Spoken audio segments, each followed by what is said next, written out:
Hey, Rob here. Hope you're well. We are so lucky right now. There are so many good bikes coming out for 2021. Just here is the Focus Sam². I'm going to bring out a full review in a couple of weeks. I've had a couple of rides right now.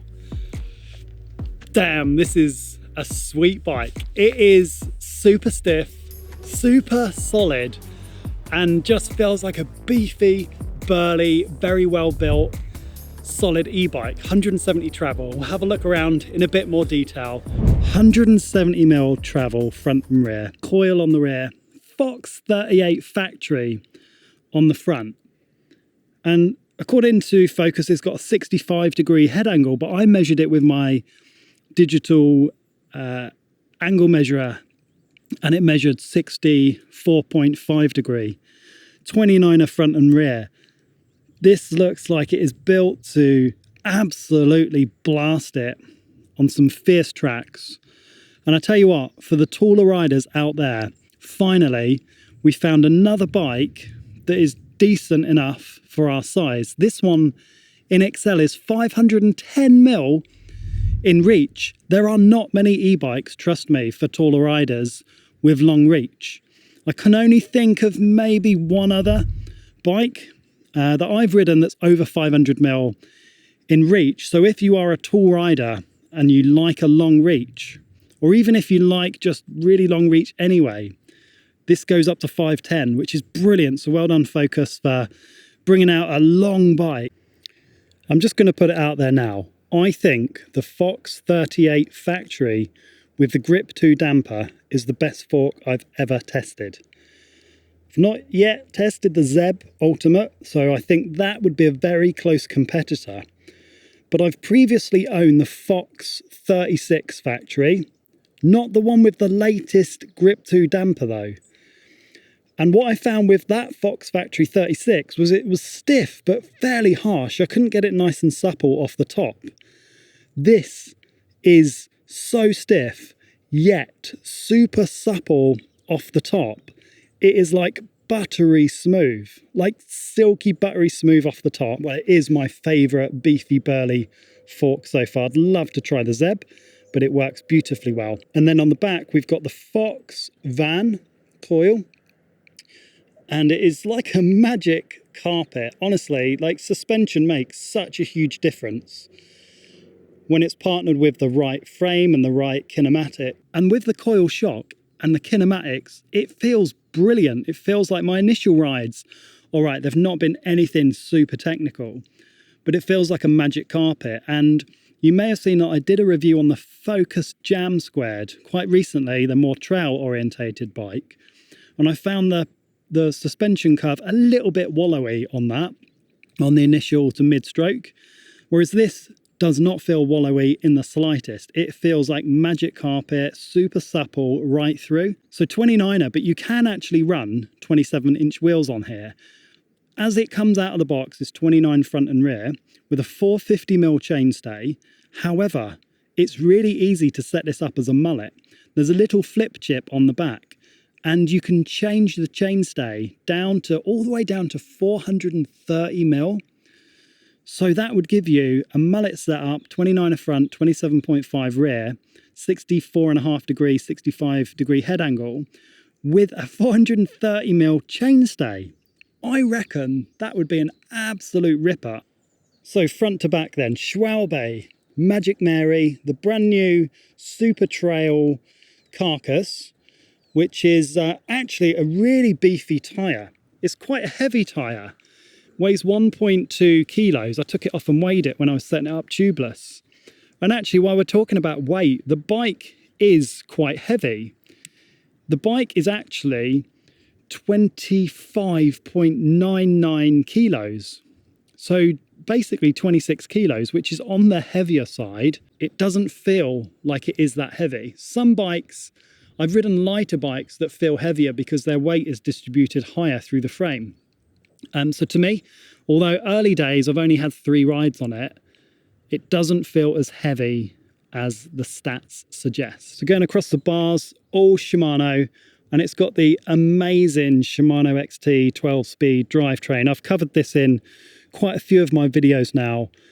Like my favourite drivetrain, I would say. If I was building a bike up, I would choose this drivetrain over anything, even over the wireless axis, because the crispness of the shifting is amazing, and I love the ergonomics of the shifter. The way that you can operate it with your index finger, you can shift to a harder gear with your index finger, and the feeling of it is outstanding. The best shifting, I think, in the industry right now, and loads of 2021 bikes are moving to Shimano. From what I've seen, loads of them are moving to Shimano, and I think that's a brilliant move. I love SRAM, but this has the edge on the shifting.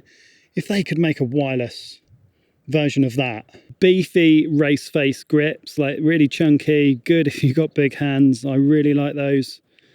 And 35mm bar, and Focus is brilliant, what they call CIS, I think, which stands for Cockpit Integration System.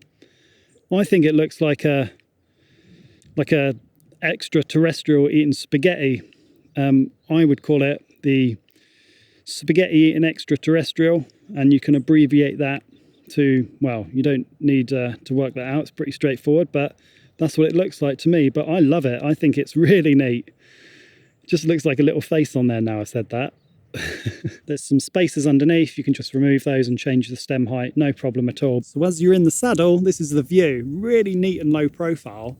You can barely see any cables there, can you, at all? As you're riding along, it's nice. I like the thought to keep it neat and low profile. I'm always going to call it out because it's just an eyesore. Sorry, I keep calling it out all the time, and I will keep doing it until we get a much neater integration from Bosch. It's ergonomic, but it looks like a Casio 1980s calculator still. The beast, the monolith, the chunk, the rock, also known as the Purion from Bosch. It is what it is. And I'm sorry, I'm always honest on the channel. I'll try and tell you what I like and what I don't like, and I'm sure other people agree. I know loads of people that like that display, but I don't know. I sound like a broken record, but it is what it is. Neatly integrated all into one clamp on the bar. That's the benefit of getting Shimano and Shimano. No faffing around with extra clamps on the bar or little matchmaker mounts that you need to get. Shimano XT brakes, 4-pot, brilliant. Like, nice little stubby levers. Really nice and ergonomic. They're just fantastic. Really good stoppers. Shimano XT rotors and the XT caliper. It's just a very good brake. First thing that I found that I don't particularly like is the dropper. It doesn't give much adjustability under there, and I'm finding I have to move my whole hand to shift it, and it's quite stiff. It's a Fox transfer dropper with the Kashima coating, but it's a KS dropper, and I don't like it. And I've tried to adjust it and I can't get it to a position that feels comfortable. It's no biggie, it's only a small component, but I don't think it works very well. When everything on the... I tell you what, because they've got so many things on the bike so right, it really highlights little things, and it is only a little thing, but that doesn't feel very good. Charging port, just on here. It's the little things, and I find that really easy to get to. And when you've got a couple of bikes that are next to each other, and it's in a shed or something, finding this is super easy. It's just boom, straight in on the top tube, rather than faffing around right down the... Like, a lot of bikes have it down here or on here, and it's just the little things that make the difference, because having it up there, it's really quick and easy to charge. Little key to take the battery out, and it's got one of these classic kind of typical plates that you see on many bikes. 625 watt-hour battery, neatly integrated in there. These are little knock blocks, stop blocks to stop the fork hitting the frame.